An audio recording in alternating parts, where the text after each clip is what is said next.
पूर्ण परमात्मा पाप कर्म दंड को भी काट सकता है। अभी तक जिस भी संत व महापुरुष से मिले उन्होंने यही बताया कि पाप कर्म फल भोगने से ही समाप्त होगा। वो प्रभु कौन है जो पाप कर्म को काट देता है, वो काल के बंधन से छुड़वा देता है, उसका क्या नाम है, पूजा की विधि क्या है? कृपया अवश्य सुनिए जगत गुरु तत्वदर्शी संत रामपाल जी महाराज के अमृत वचन।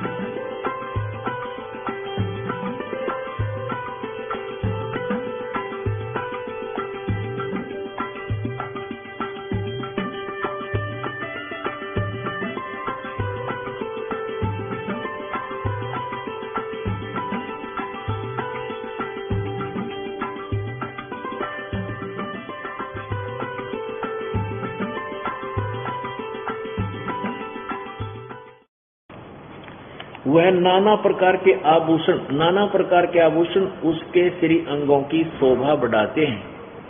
वह देवी नाना प्रकार की गतियों से संपन्न है और अनेक प्रकार के अस्त्र शस्त्र धारण करती है। ये क्लियर हो गया कि ये दुर्गा के बारे में विवरण है। एकाकिनी होकर भी वह माया संयोग वसात अनेक हो जाती है। वे जो सदाशिव हैं, ये काल के बारे में, उन्हें परम पुरुष ईश्वर शिव शंभु और महेश्वर कहते हैं। वे ये देखिएगा, वो रुद्र संहिता चल रही है, हम 101 पृष्ठ पर पढ़ रहे हैं। वे अपने सारे अंगों में भस्म रमाए रहते हैं। उन काल रूपी ब्रह्म ने, अब स्पष्ट हो गया, इसको ये काल कहो चाहे ब्रह्म कहो, सदाशिव कहो, उन सदाशिव का रूप धारण कर रखा था। उन काल रूपी ब्रह्म ने एक ही समय शक्ति के साथ, ये नाथ नहीं है, शक्ति के साथ शिवलोक नामक क्षेत्र का निर्माण किया था। यानी दुर्गा के साथ उस शिवलोक नामक क्षेत्र का निर्माण किया था। उस उत्तम क्षेत्र को काशी कहते हैं। वह परम निर्वाण या मोक्ष स्थान है जो सबसे ऊपर विराजमान है। वे प्रिया और प्रियतम रूप शक्ति और शिव, यानी वो पति पत्नी रूप में दुर्गा और शिव जो परमानंद स्वरूप हैं, उस मनोरम क्षेत्र में नित्य निवास करते हैं, वहां रहते हैं। काशीपुरी परमानंद रूपिणी है। मुने शिव और शिवा ने प्रलय काल में भी उस क्षेत्र को अपने सानिध्य से मुक्त नहीं किया। यानी शिव यहाँ जो काल है ब्रह्म और शिवा ये दुर्गा, देव से एक समय उस आनंद वन में रमण करते हुए शिवा और शिव के मन में यह इच्छा हुई कि किसी दूसरे पुरुष की सृष्टि करनी चाहिए, और जिस पर यह सृष्टि संचालन का महान भार रखकर हम दोनों केवल काशी में रहकर इच्छा अनुसार विचरे और निर्वाण धारण करें। अब दुर्गा और शिव ने क्या सोचा कि एक बच्चा पैदा कर जाए और उसको ये सारा कारोबार संभला के हम दोनों केवल काशी में रहकर, ये ऊपर शिवलोक को भी काशी बोलते हैं, काशी में रहकर स्वेच्छा अनुसार विचरें और निर्वाण धारण करें। ऐसा निश्चय करके शक्ति सहित सर्वव्यापी परमेश्वर शिव ने अपने वाम भाग के 10वें अंग पर अमृत मल दिया, यानी पति पत्नी व्यवहार किया। फिर तो वहां से एक पुरुष प्रकट हुआ, एक बच्चा पैदा हो गया। 102 पर देखो, 102 पृष्ठ पे शिव पुराण, संक्षिप्त शिव पुराण। अब यहां ज्यादा ना कह, शिव ने कहा, बेटा वत्स, व्यापक होने के कारण तुम्हारा विष्णु नाम विख्यात हुआ।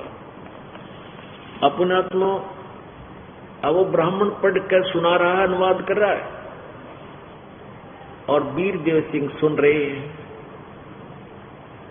अपने आत्मा परमात्मा कहता, सौ छल छिद्र मैं करूं अपने जन के काज।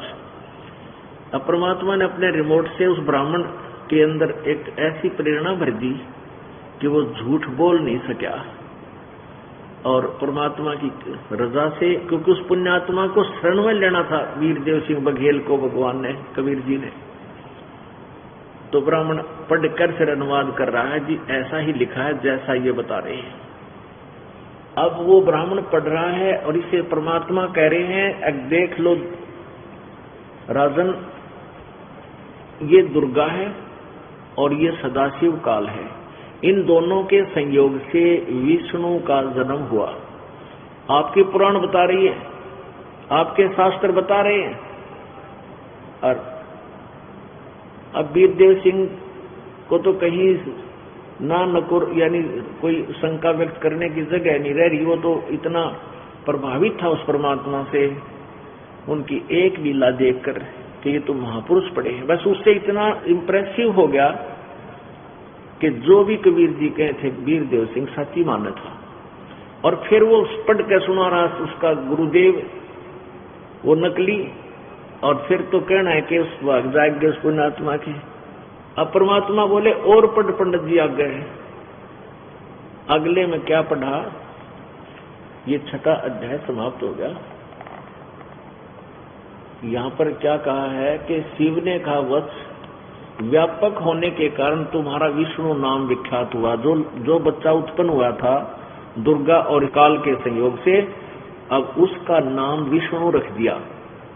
आगे देखो, ये छठा अध्याय समाप्त हो गया, सातवां प्रारंभ होता है। सातवें में ब्रह्मा जी कह रहे हैं, ब्रह्मा जी कहते हैं देव से, उसके पश्चात तत्पश्चात यानी विष्णु के उत्पन्न होने के बाद कल्याणकारी परमेश्वर सांब सदाशिव ने पूर्ववत प्रयत्न करके, जैसे पहले विष्णु की उत्पत्ति की दोनों के संयोग से, फिर मुझे अपने दाहिने अंग से उत्पन्न किया। मुने उन परमेश्वर ने मुझे तुरंत ही अपनी माया से मोहित करके नारायण देव की नाभि में डाल दिया और लीला पूर्वक मुझे वहां से प्रकट किया। इस प्रकार उस कमल से पुत्र के रूप में मुझ हिरण्य गर्भ का जन्म हुआ। ये के सट्टे मारा। अब इसे कह रहा है कि तत्पश्चात उस परमेश्वर ने जैसे विष्णु उत्पन्न किया था, फिर मुझे दैन्य अंग से उत्पन्न किया। अपन आत्माओं, अब यहाँ ये लेखक थोड़ा विचलित है, अनुवाद करता विचलित है।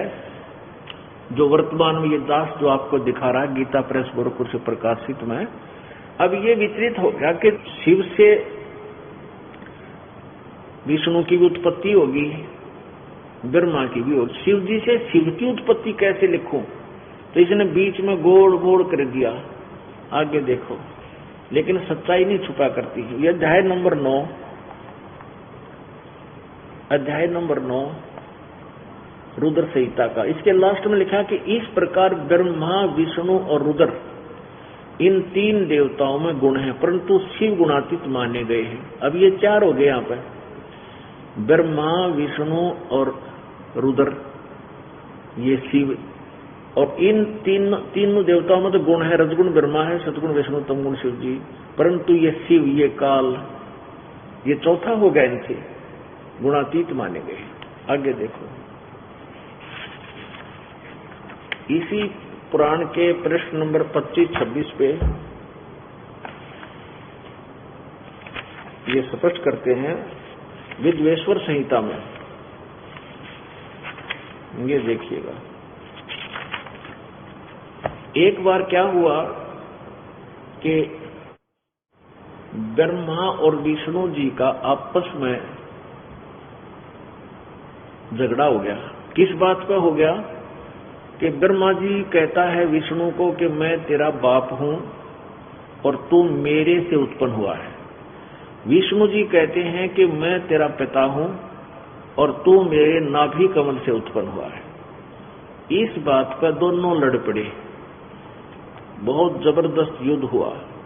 फिर इस काल ने क्या सोचा कि ये लड़ाई नहीं, उसके बीच में एक तेजो में स्तंभ यानी खंभा गाड़ दिया। तो उस खंभे के बीच में आ जाने से दोनों ने युद्ध तो बंद कर दिया और मन में ये प्रेरणा हुई कि इसको ऊपर और नीचे जाकर देखते हैं ये कितना लंबा चौड़ा है। तो ये लंबी कहानी है, बाकी हम आपको क्या बताना चाहते हैं। फिर वो काल स्वयं प्रकट हो गया वहां आके, तो उन दोनों को ज्ञान देने लगा। तो ब्रह्मा और विष्णु जी ने प्रश्न किया, उसका उत्तर देते हैं। हमने यहां पर यह देखना इतना कि ब्रह्मा विष्णु और महेश ये अलग हैं, ये इसके पुत्र हैं काल के, ब्रह्म के। हमने ये निष्कर्ष निकालना है इन सदग्रंथों से, जो परमात्मा कबीर जी हमें ज्ञान देना चाहते हैं, ताकि हम उस परमेश्वर को पहचान सके। हम इतना ही लेते हैं। ये प्रश्न नंबर 24 पे ये ब्रह्मा विष्णु दोनों लड़े थे, इनके बीच में यू स्तंभ खड़ा कर दिया। अब यहां ये संक्षिप्त शिवपुराण, ये विद्वेश्वर संहिता है और 25 नंबर पृष्ठ है। यहां नीचे ब्रह्मा और विष्णु ने पूछा, प्रभु सृष्टि आदि 5 कर्तव्यों के लक्षण क्या है, यह हम दोनों को बताइए। भगवान शिव बोले, मेरे कर्तव्यों को समझना अत्यंत गहन है, तथापि मैं कृपा पूर्वक तुम्हें उनके विषय में बता रहा हूं। ब्रह्मा और अच्युत सृष्टि, पालन और संहार, तिरोभाव और अनुग्रह, ये 5 ही मेरे जगत संबंधी कार्य हैं जो नित्य सिद्ध है। संसार की रचना जो ये 26 पे है, आरंभ है, उसी को सर्ग या सृष्टि कहते हैं। अब क्या कहता है ये काल शिव रूप में प्रकट होके, पुत्रों तुम दोनों ने तपस्या करके प्रसन्न हुए मुझ परमेश्वर से। ब्रह्मा और विष्णु को कहता, बेटो पुत्रों तुम दोनों ने तपस्या करके प्रसन्न हुए मुझ परमेश्वर से सृष्टि और सतीथि नामक 2 कृत्य प्राप्त किए हैं। ये दोनों तुम्हें बहुत प्रिय हैं। इसी प्रकार मेरी विभूति स्वरूप रुद्र और महेश्वर में 2 अन्य उत्तम कृत्य संहार और तिरोभाव मुझसे प्राप्त किए हैं।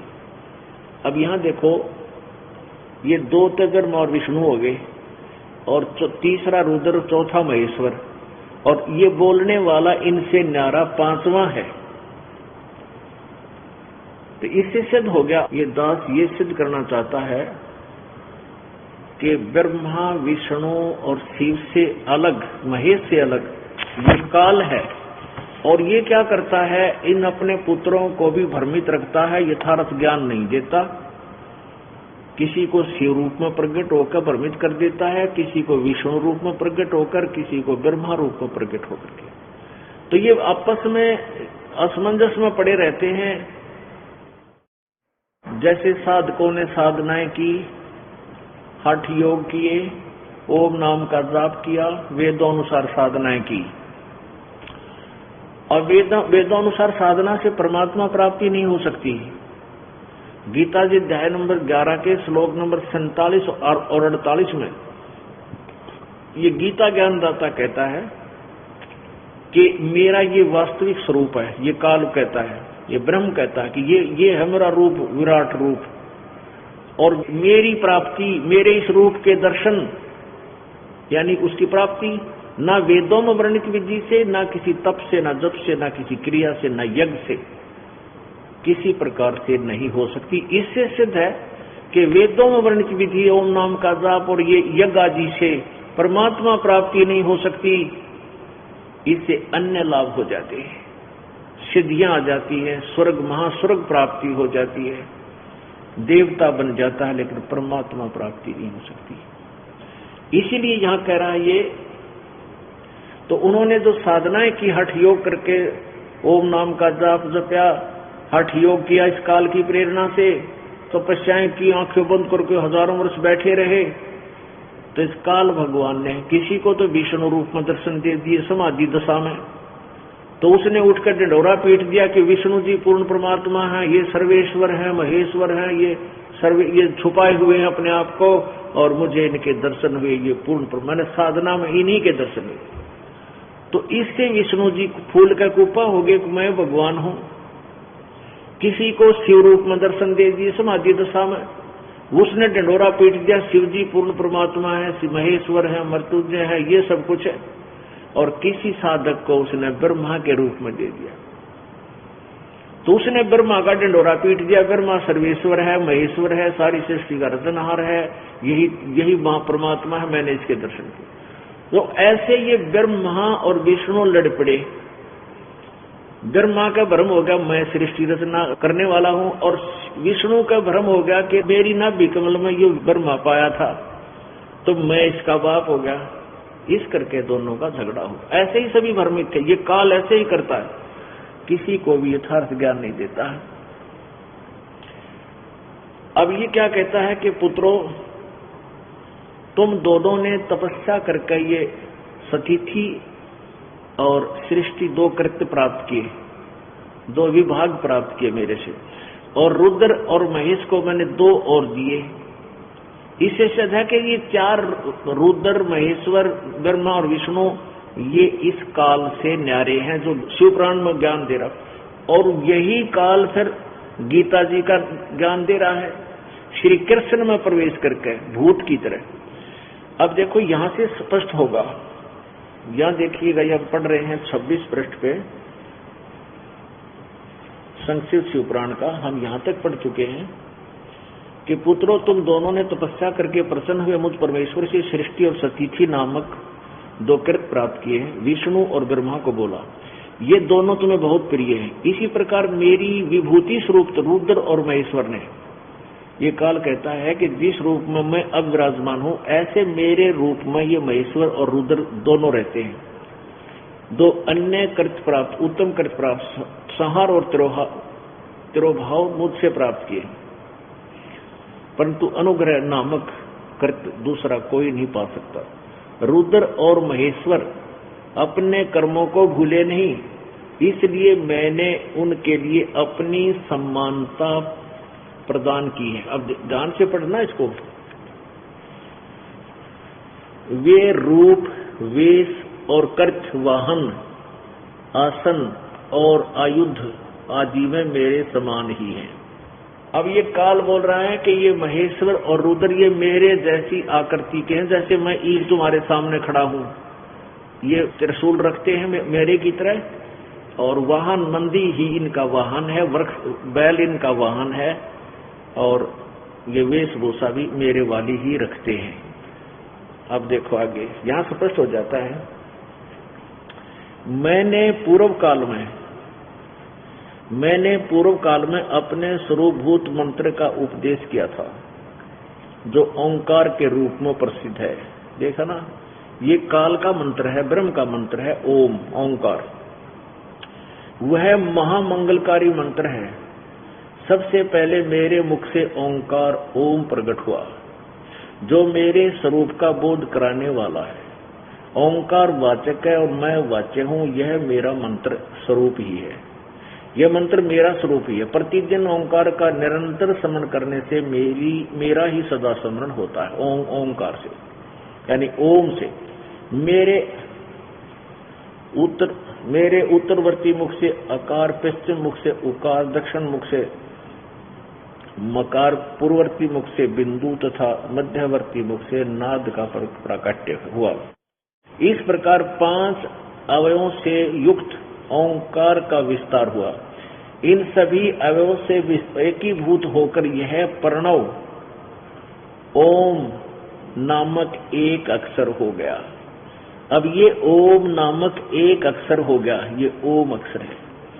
अब देखिए पुण्यात्माओं, ये तो स्पष्ट करा कि इन 500 से मिलकर एक मंत्र बन गया, बस ये एक अक्षर हो गया, ओम एक अक्षर।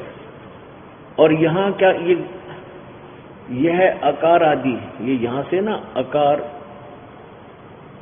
जैसे मेरे मुख से अकार फिर उकार, ये क्या कहता है, अनुवादक ने गड़बड़ कर रखी है, ये तो जिससे सारा समाज भ्रमित हो गया। वह अकार आदि क्रम से और मकार आदि क्रम से कर्म से प्रकाश में आया। देखो इसने बना दिया, ये ब्रैकेट है ना, ये ब्रैकेट में ये शिव पुराण का मूल संस्कृत का अनुवाद नहीं है, इसने अपनी तरफ से घसोड़ दिया। ओम नमः शिवाय यह 5 अक्षर का मंत्र है। इस 5 अक्षर मंत्र से मात्र का वर्ण प्रकट हुए और जो 5 भेद वाले हैं उसी से शिरोमंत्र सहित त्रिपाद गायत्री का प्राकट्य हुआ। उस गायत्री से संपूर्ण वेद प्रकट हुए और उन वेदों से करोड़ों मंत्र निकले। उन मंत्रों से भिन्न भिन्न कार्यों की सिद्ध होते हैं, परंतु इस परवण से एवं 5 अक्षर से संपूर्ण मनोरथों की सिद्धि होती है। अब यहाँ इसने अनाड़ी ने क्या कर दिया कि ये 5 अक्षर, ये तो प्रकट कह रहे हैं कि इन मुख से अकार, पश्चिम मुख से पूर्व, मेरे उत्तरवर्ती मुख से अकार, पश्चिम मुख से उकार, दक्षिण मुख से मकार और पूर्ववर्ती मुख से बिंदु, मध्यवर्ती मुख से नाद का प्रकट। इस प्रकार ये 5 अवयवों से युक्त ओंकार का विस्तार हुआ। इन सभी अवयवों से एकीभूत होकर यह परवण ओम नामक एक अक्षर हो गया। और यू अनाड़ी क्या कह रहा है? ओम नमः शिवाय यू बना दिया 5 का अक्षर। यह 5 अक्षर मंत्र है, ये इन ठोक दिया और इन बोली आत्माओं ने यू निकाल लिया ओम नमः शिवाय, ओम नमः शिवाय। अरे यू तीनों का मेरा एक ओम मंत्र और दूसरा मंत्र ही नहीं है, ये शिव पुराण का मंत्र नहीं ओम नमः शिवाय। ये इस अनुवादक ने अड़ा दिया डंगा। अपनात्मा एक तो ये सिद्ध हो गया इससे कि ये जो सदाशिव है ये काल रूपी ब्रह्म है, इसे ब्रह्म कहो चाहे काल कहो।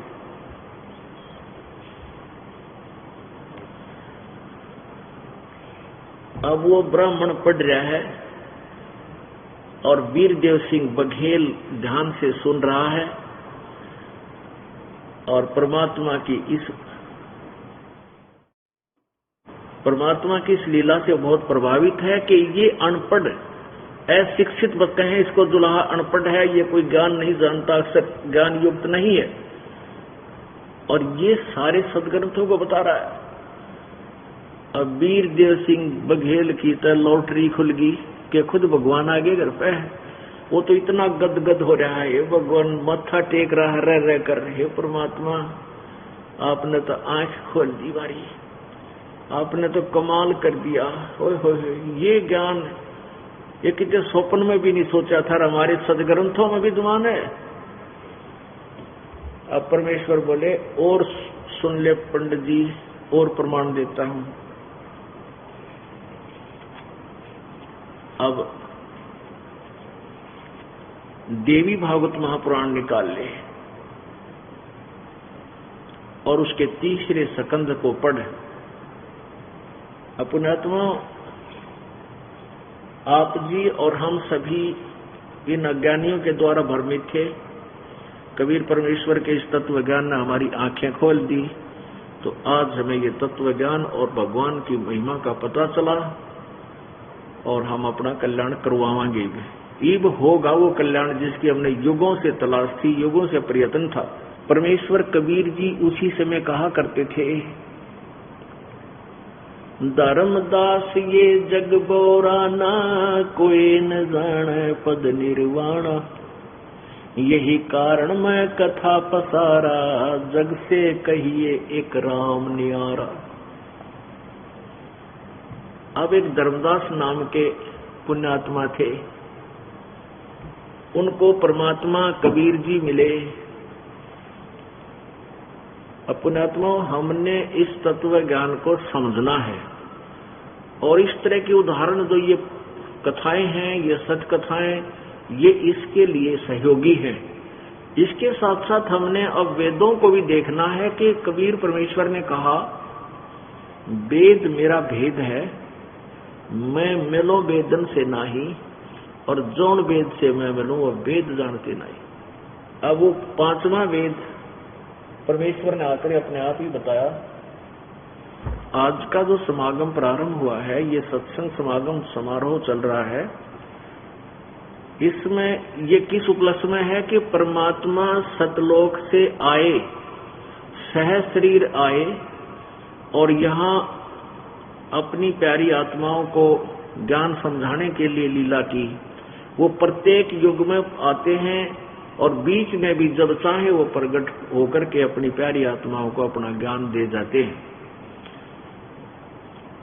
तो वेद यही बता रहे हैं कि वो परमात्मा अपने प्यारी आत्माओं के पास अपने सतलोक से गति करके यहाँ आता है, उनको उपदेश देता है। अब देखिएगा ऋग्वेद 9-10 मंडल महर्षि दान सरस्वती द्वारा अनुवादित। ये है प्रकाशक सार्वदेशिक कार्य प्रतिनिधि सभा, महर्षि दान भवन, रामलीला मैदान, नई दिल्ली। ये महर्षि दान सरस्वती कृत, वैसे तो ये महर्षि दान सरस्वती कृत नहीं है, 9 और 10 मंडल ये किसी और का किया। फिर भी हम आगे, अब हमारा उद्देश्य कुछ और है, उसी को क्लियर करते हैं। मुद्रक है Prince offset printers, 1510 Pataudi house, Daryaganj, नई दिल्ली। ये आइएगा इसमें ऋग्वेद मंडल नंबर 9 सूक्त नंबर 86, ऋग्वेद मंडल नंबर 9 सूक्त नंबर 86 और मंत्र नंबर 26 में क्या बताया है कि यज्ञ करने वाले यजमानों के लिए परमात्मा, यज्ञ माने धार्मिक अनुष्ठान करने वाले भक्तों के लिए, यजमान माने भक्तों के लिए परमात्मा सब रास्तों को सुगम करता हुआ उनके विघ्नों को मर्दन करता है, उनके संकटों को नष्ट कर देता है, उनके रास्ते साफ कर देता है, उनको पवित्र करता हुआ, यानी भक्तों को पवित्र करता हुआ और अपने रूप को सरल करता हुआ, तेज पुंज, हल्के तेज पुंज का रूप धारण करके आता परमात्मा सतलोक से करता हुआ, वह कांति में परमात्मा। यहाँ ये सर्वज्ञ लिख दिया, कवि का अर्थ इन्होंने सर्वज्ञ कर दिया। हम इसको कबीर देव बोल देते हैं, कबीर देव। हम फिर कबीर साहब कहने लगे, वह को वह बोलने लगे, वैसे कबीर साहब, वो कबीर देव विद्युत के समान, यानी बिजली जैसी गति से क्रीड़ा करता हुआ वहां से यानी खूब तेजी से चलता हुआ वर्णीय पुरुषों को प्राप्त होता है। वर्णीय माने श्रेष्ठ, अच्छी आत्माओं को आकर मिलता है। आगे देखो 27 में लिखा है कि प्रेम की वे सैकड़ों धाराएं जो नाना रूप में सतिथि को लाभ कर रही हैं, वे परमात्मा को प्राप्त होती हैं। प्रकाश पुंज परमात्मा को, यानी जैसे सूर्य प्रकाश पुंज है, ऐसे साकार तेजों में परमात्मा को वृद्धि बुद्धि वृत्तियां विषय करती हैं। जो परमात्मा ध्रुवलोक के और तीसरे पृष्ठ पर विराजमान है, प्रकाश रूप है, उसको बुद्धि वृत्तियां प्रकाशित करती हैं। अब एक तो इसमें यह सिद्ध हो गया कि वो परमात्मा पूर्ण ब्रह्म अपने ध्रुवलोक के तीसरे स्थान पर, यानी किसी ऊपर के लोक में एक स्थान पर एक देशीय परमात्मा है, वहां विराजमान है और वहां से बिजली जैसी गति से बहुत अति शीघ्र गति से नीचे आता है और अपनी प्यारी आत्माओं, श्रेष्ठ आत्माओं को मिलता है। फिर वो करता क्या, आगे देखो 28 में क्या लिखा है, तुम्हारे दिव्य सामर्थ्य से ये सब प्रजा उत्पन्न हुई है, तुम संपूर्ण सृष्टि के राजा होकर विराजमान हो, यानी राजा की तरह साकार हो। हे सबको पवित्र करने वाले परमात्मा, संपूर्ण संसार तुम्हारे वश में है और हे प्रकाश रूप परमात्मन, तुम ही पहले निवास स्थान हो। ये है तुम प्रथमम धाम धा, यानी सबसे पहले धाम में रहने वाले ये होना चाहिए, निवास करने वाले हो।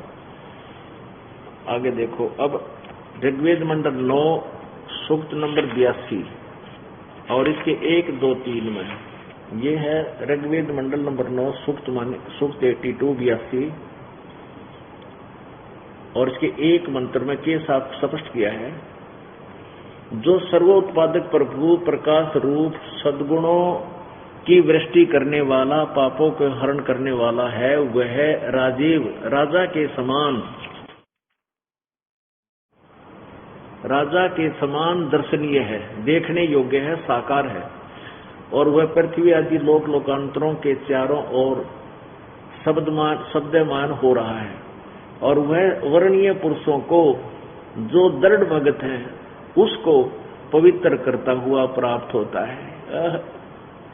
जो उसके खास भगत हैं वो परमात्मा उन श्रेष्ठ भक्तों को, दृढ़ भक्तों को, और वो पवित्र करता हुआ उनको प्राप्त होता है। और जिस प्रकार विद्युत स्नेह वाले स्थानों को आधार बनाकर प्राप्त होता, इसी प्रकार उक्त गुणों वाले परमात्मा ने इस ब्रह्मांड को उत्पन्न किया। अब इसका क्या अर्थ है? जैसे मोटा उदाहरण है पुराने समय का। पहले कहा करते हुए बिजली गिरती है या तो एक कांसी धातु आती, उसके थाली, बेले, गिलास, ये उसके होते थे कांसी धातु के, कांसी के। और कहा करते कांसी की थाली पर या बेले पर आसमानी बिजली गिरती है या काले सांप पर गिरती है, ऐसा उसका कहते उस पर वो स्वाभाविक गिरती है, उसका उससे मेल को ऐसा कनेक्शन है।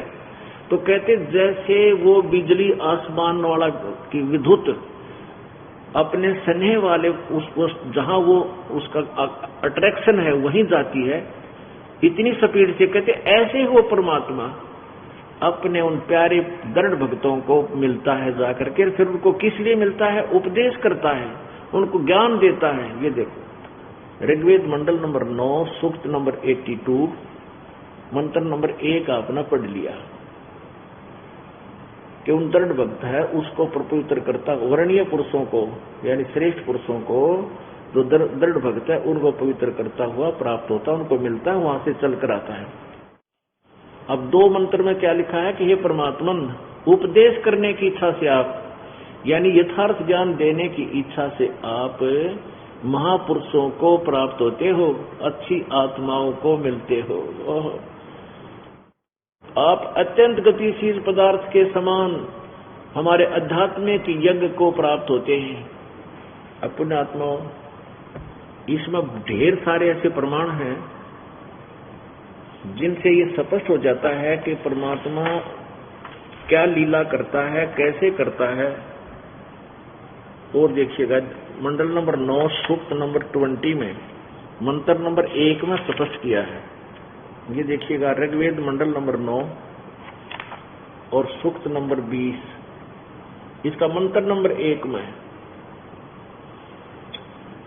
ये इसमें लिखा है कि पर कबीर देव, ये कबीर देव है, कबीर देव, इन्होंने इसका क्या कर दिया? वह कवि मेधावी, कवि का अर्थ लिख दिया मेधावी। हम लिखते हैं कि वह कबीर देव है और सबका रक्षक है और विद्वानों की तृप्ति के लिए ज्ञान को देता है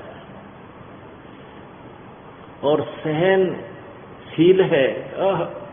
दिक्कत ही क्लियर कर रखा है, वो सहनशील है और संपूर्ण दुष्टों को संग्राम में तिरस्कृत करता है, यानी ज्ञान रूपी युद्ध में, ज्ञान के अखाड़े में सबको तिरस्कृत कर देता है, उनको हरा देता है। अपने आत्मा, ये वेद क्या बता रहे हैं कि वो परमात्मा ऊपर सतलोक में रहता है और वहां से चलकर आता है, अपने प्यारे भक्तों को, श्रेष्ठ आत्माओं को आकर मिलता है और उनको यथार्थ ज्ञान देता है। वो कबीर देव है, उसका नाम कबीर देव है। हम उसको कबीर साहब कहने लगे, हम वह को वह बोलते हैं अपनी लोकल लैंग्वेज में, और वेदों में उसको कबीर देव का, हम कबीर देव कह, जहां कबीर साहब, वो कबीर देव है। वो कबीर देव क्यों कहलाता है? हम वह को कवि को हम कवि बोला करते अपनी देसी भाषा में, कवि। तो कबीर देव वो कविताओं के माध्यम से यथार्थ ज्ञान देता है और इस तरह की क्रिया से उसको कवि की उपाधि भी दे देते हैं। तो वो कवि रूप में प्रकट परमात्मा, वो कबीर देव, कबीर साहब, वो कवि साहब बोलो, कवि साहब कह ले कवि, तो वो परमात्मा पूर्ण ब्रह्म है। वैसे कोई भी कवि सर्वज्ञ नहीं हो सकता, कवि को सर्वज्ञ नहीं कहा जा सकता। अब यहां भूमिका बनाई परमात्मा कबीर जी ने, आज से 600 वर्ष पहले ये ज्ञान दिया था। धर्मदास ये जग बोराना, कोई न जाने पद निर्वाणा, यही कारण मैं कथा पसारा, जग से कहिए एक राम नियारा। अब क्या बताते थे परमात्मा कि धर्मदास ये जग बोराना और कोई न जाने पद निर्वाणा, कि कोई भी पूर्ण मोक्ष मार्ग से परिचित नहीं है, पूरा संसार विचलित है, यथार्थ ज्ञान इनके पास नहीं है। यही कारण मैं कथा पसारा, जग से कहिए एक राम नियारा, यही ज्ञान जग जीव सुनाओ, सब जीवों का भरम नसाओ। तो उन पुण्यात्माओं में से जिनको परमात्मा आकर मिले इस कलयुग में, उन दृढ़ भक्तों को, उन श्रेष्ठ आत्माओं को, उनमें से एक आदरणीय धर्मदास साहिब जी भी हैं। वैसे तो इस दास के नोटिस में जो ज्ञान में है, किन किन को वो पूर्ण परमात्मा आए अपना गवाह बनाने के लिए, और उन प्यारी आत्माओं ने परमात्मा को सचखंड में देखा, सतलोक में देखा, उस जहां पर ये रहता है, और उनकी आत्मा को फिर वापस छोड़ा प्रभु ने। फिर उन्होंने अपने अमृतवाणी रूप में वो एफिडेविट दे रखे हैं कि वो काशी वाला धानक, वो कबीर दुल्हा, ये पूर्ण परमात्मा है। उनमें से कौन कौन है?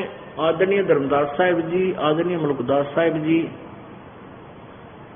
आदरणीय दादू साहिब जी, आदरणीय गरीबदास साहिब जी। छुटानी एक गांव है, जिला झज्जर हरियाणा में।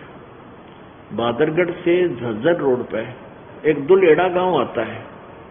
दुल्हेड़ा गांव से 2-2.5 किलोमीटर एक लिंक रोड जाता है, 1.5 किलोमीटर, वहां छुडानी गांव है।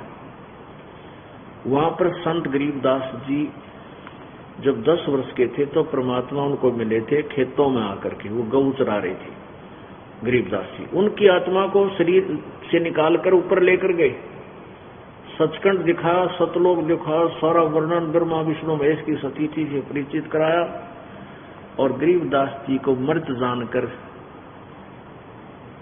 चिता पर रख दिया गया था।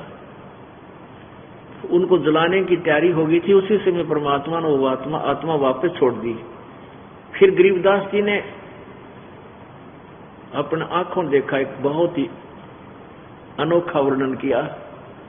जो ये ग्रंथ साहब रूप में ये पाठ चल रहा है, ये अमृतवाणी गरीबदास साहिब जी की है, जो लगभग अगर लगातार हम पढ़ें तो 48 घंटे में पूर्ण होती है, दिन रात अखंड पढ़ने से।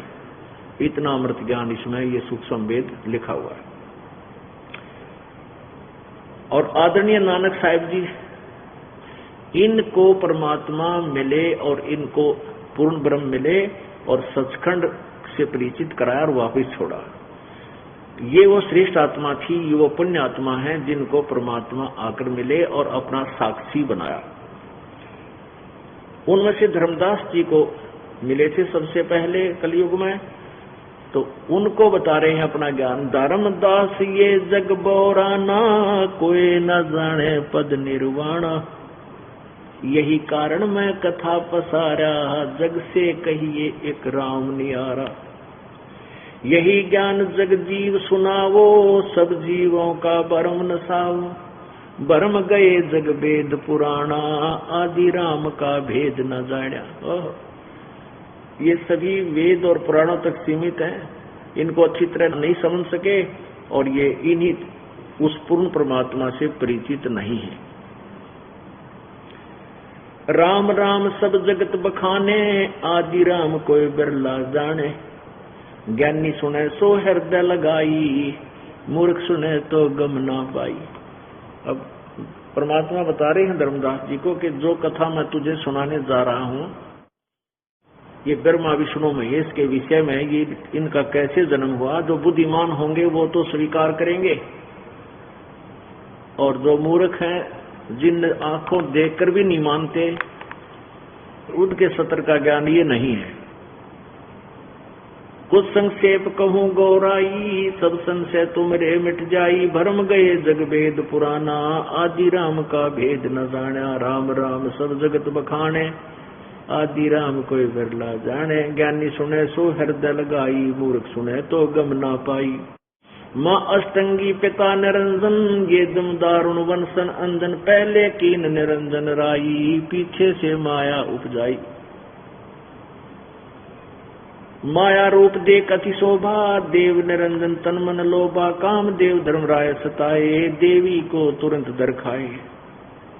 पेट से देवी करी पुकारा, हे साहेब मेरा करो उबारा। टेर सुनी तब हम ता आए, अष्टंगी को बन छुड़वाए। सतलोक में कीना दुराचारी, काल निरंजन दीना निकारी। माया समेत दिया भगाई, 16 शंख कोस दूरी पर आई। अष्टंगी और काल अब दोई, मंद कर्म से गए बिगोई। धर्मराय को हिकमत की न्या, नखरे का से भग कर लीना। धर्मराय की ने भोग विलासा, माया को रही तब आशा। 3 पुत्र अष्टंगी जाए, ब्रह्मा विष्णु शिव नाम धराए। ओए होए 3 पुत्र अष्टंगी जाए, ब्रह्मा विष्णु शिव नाम धराए। 3 देव विस्तार चलावे, इनमें यो जग धोखा खावे। परमात्मा ने 600 वर्ष पहले ये ज्ञान कहा था उस सच्चिदानंद घन ब्रह्म की वाणी में। कबीर वाणी में लिखा हुआ है, ये जो आज हमारे सदग्रंथों में विद्यमान पाया, पुराणों में पाया। और ये अज्ञानी अनाड़ी, ये गुरु जी हमारे ब्राह्मण जी, ब्राह्मण हमारे गुरु थे हिंदू धर्म के। ऋषि कहो, ब्राह्मण कहो, एक गुरु कहो। इन नकलिया नैना विरागर माँ विष्णु महेश की क्या सती थी। इनको अजरो अमर सर्वेश्वर महेश्वर, ये सारी सृष्टि करते नारायण के कोई माता पिता नहीं, इनका जन्म मृत्यु नहीं होता, ये तो ये बांड्या करते।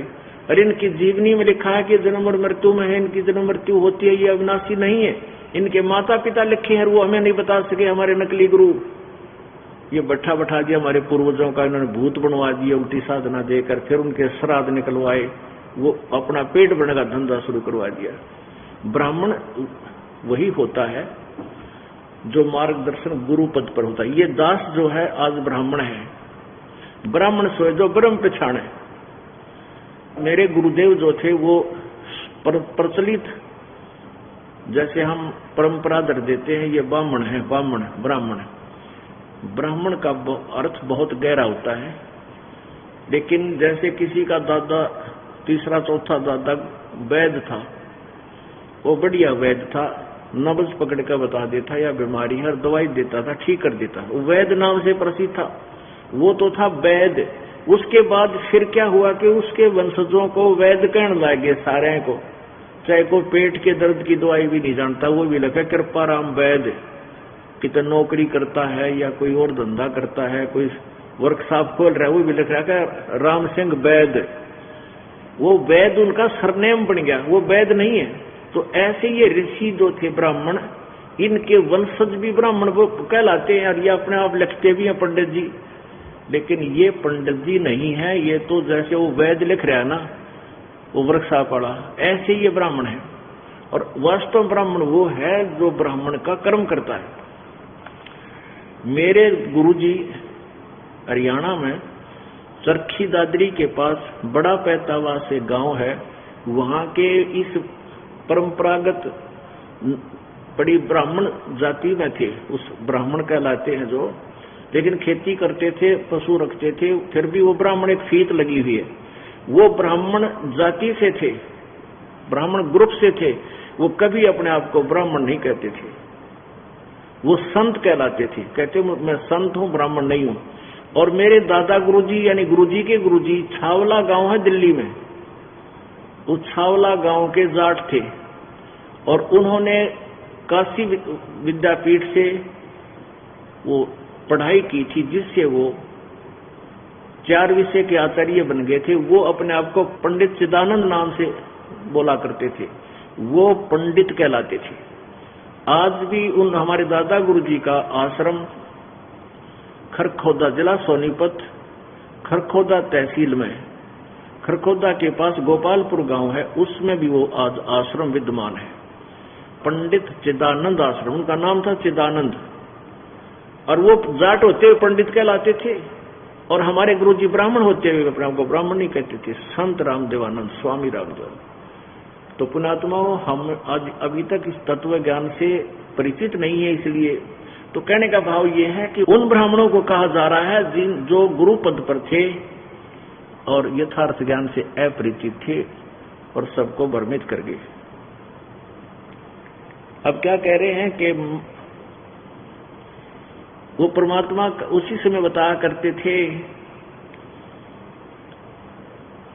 मां अष्टंगी पिता निरंजन ये जम दारुण वंशन अंजन। ज्योति निरंजन कहो, चाहे काल कहो, चाहे इसको ब्रह्म कहो, और इसको धर्म राय भी बोलते हैं। इसने कहा था मैं धर्म का राज कराया करूंगा, जो जैसा करेगा वैसे ही उसको फल दूंगा, जैसा कर्म करेगा वैसा ही फल दूंगा। इसलिए धर्मराय की पदवी भी इसी को प्राप्त है, लेकिन नकली।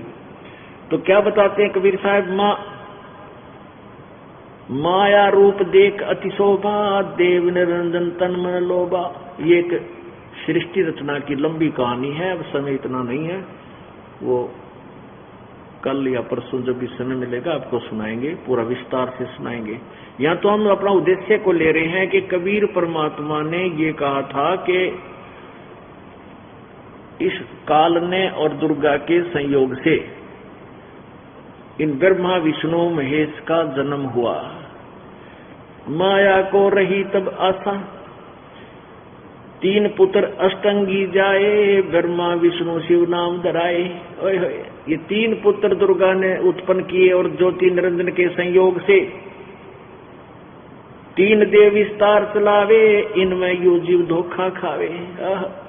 कहते इस काल के तीन पुत्र हैं, रजगुण ब्रह्मा, सतगुण विष्णु, तमगुण शिव जी, और ये इस काल के ढमढमे ने इस सारे न चला रहे हैं, और इन्हीं की पूजा में सारा संसार धोखा खा रहा है।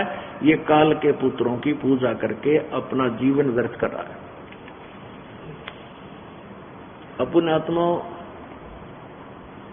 ये तो दास ने कबीर परमात्मा की वाणी 600 वर्ष पुरानी सुना दी आपको, और जो प्रथम बार सुनता है उसके मन में एक बार ये अटैक होता है कि भाई ये तो सिद्ध है, जो हजू का है ब्रह्मा विष्णु महेश, भगवान को ना, ये दास नहीं कह रहा, परमात्मा कबीर जी ने कहा 600 वर्ष पहले, और हमारे पुराण बता रहे हैं उसी को ज्यों का त्यों कि ज्योत निरंजन ये काल कह रहा है इस विष्णु और ब्रह्मा को कि तुम भगवान नहीं हो। शिव पुराण में लिखा, आपको दिखाता हूं।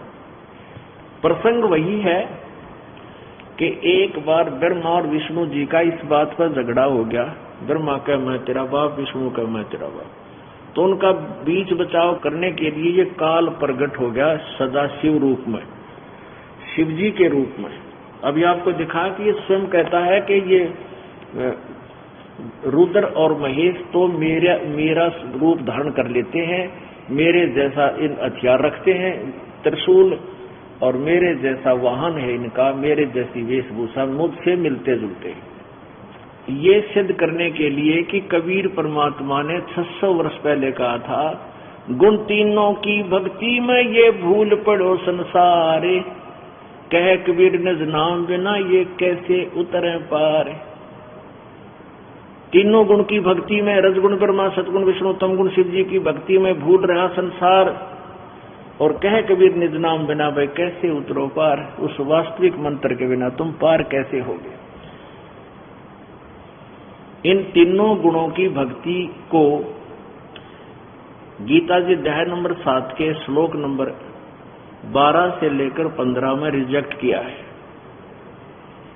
कि त्रिगुणमयी मेरी माया बड़ी दुस्तर है, रजगुण ब्रह्मा, सतगुण विष्णु, तमगुण शिव जी, इसका फैलाया हुआ जाल ये बड़ी खतरनाक है, और जो जिनकी माया के द्वारा जिनकी बुद्धि हरी जा चुकी है, यानी जो ब्रह्मा विष्णु महेश, रजगुण ब्रह्मा, सतगुण विष्णु, तमगुण शिव जी से ऊपर किसी को भगवान नहीं मानते, उनसे अतिरिक्त किसी की पूजा नहीं करते, वो राक्षस स्वभाव को धारण किए हुए मनुष्यों में नीच दुष्कर्म करने वाले मूर्ख, जो गीता ज्ञान दाता कहता है मेरी भक्ति भी ना करते, ब्रह्म साधना भी नहीं करते।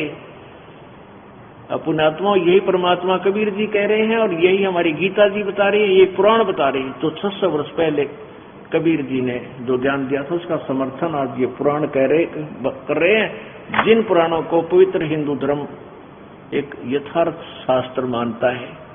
उस यथार्थ शास्त्र के ज्ञान से भी हम परिचित नहीं करवाए उन नकली गुरुओं और ऋषियों और महर्षियों ने, जो नकली थे और परमात्मा के दुश्मन थे। कबीर जी के यथार्थ ज्ञान को उन्होंने इसका ये कहकर दबा दिया कि कबीर है, शिक्षित है, ये संस्कृत नहीं जानता। तो इस बात का सब का असर हो गया, सब पुण्यात्मा ने स्वीकार कर लिया कि कबीर जी संस्कृत नहीं जानता, इसलिए ये हमारे गुरु जी हैं, ये संस्कृत जानते हैं, ये गीता और वेदों और पुराणों को सही समझे हुए, ये जो कह रहे वही ठीक है, ब्रह्मा विष्णु में इस अजर व अमर है, ये पूर्ण परमात्मा है। अब देखिएगा, ये है शिव महापुराण प्रथम भाग। ये कहां से प्रकाशित है? श्री शिव महापुराण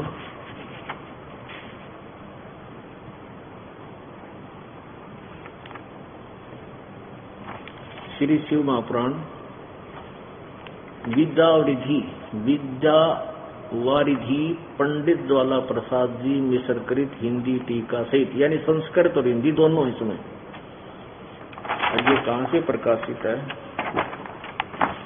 ये प्रकाशित है खेमराज श्रीकृष्ण दास प्रकाशन, बंबई।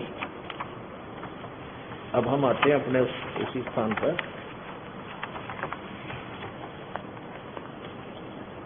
ये ब्रह्मा और विष्णु जी का एक बार युद्ध हो गया।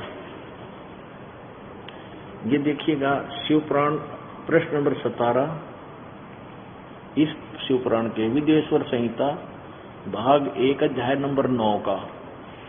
और हम यहां से पढ़ रहे हैं कि नंदिकेश्वर बोले, इस प्रकार भगवान ने उन नम्र हुए ब्रह्मा और विष्णु पर अनुग्रह करके उनके युद्ध में परस्पर उनकी सेना जो मारी गई थी उसको अपनी शक्ति से जीवित कर उठाया। उस शक्ति में अमृत की धारा रहती है। उन दोनों की अज्ञानता और वैर को दूर करने के लिए अर्थ दोनों से कहा। फिर क्या बोला वो काल दोनों के बीच में आ गया, तो आपस में झगड़े थे। मेरे सकल और निष्कल भेद से दो स्वरूप हैं, परंतु और ईश्वर नहीं। ये काल कहता है और कोई भगवान नहीं, मैं ही परमात्मा हूं। इस कारण उनके दो रूप नहीं हो सकते। पहला सतम रूप और दूसरा मूर्तिमान रूप। पीछे मूर्तिमान रूप धारण किया है और इसमें ब्रह्म रूप निष्कल है और ईश रूप सगुण है। मेरे ये दोनों रूप सिद्ध हैं, दूसरे किसी के नहीं हो सकते। इस कारण तुम दोनों को, ब्रह्मा और विष्णु को अथवा दूसरों को ईश्वर तव की प्राप्ति नहीं हो सकती। तुमने अब अज्ञानता से अपने को ईश माना, ये बड़ा ही अद्भुत हुआ। इसके दूर करने को ही मैं रणस्थान आया हूं। अब तुम अपना अभिमान त्याग कर मुझ ईश्वर में अपनी बुद्धि लगाओ। मेरे प्रसाद से लोक में सब अर्थ प्रकाश होते हैं। स्पष्ट कर दिया है, तुम दोनों ने अज्ञान से अपने को ईश माना, यह बड़ा ही अद्भुत हुआ। पुण्यात्माओं, 600 वर्ष पहले परमात्मा कबीर जी यही ज्ञान बताया करते थे, जो दास आज उन्हीं के बताया हुआ रूबरू करा रहा है, उजागर कर रहा है।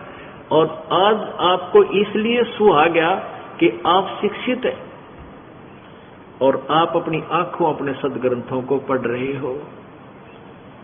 तो ये ज्ञान परमात्मा बिना नहीं दिया जा सकता, जिसको अशिक्षित कहे। नहीं तो शिक्षा ग्रहण करने में उस परमात्मा ने के देर लगे थी। वो शिक्षा भी ग्रहण कर सकते थे और उनको शिक्षा की आवश्यकता नहीं, वो सब लिख सकते थे, संस्कृत भी लिख सकते थे।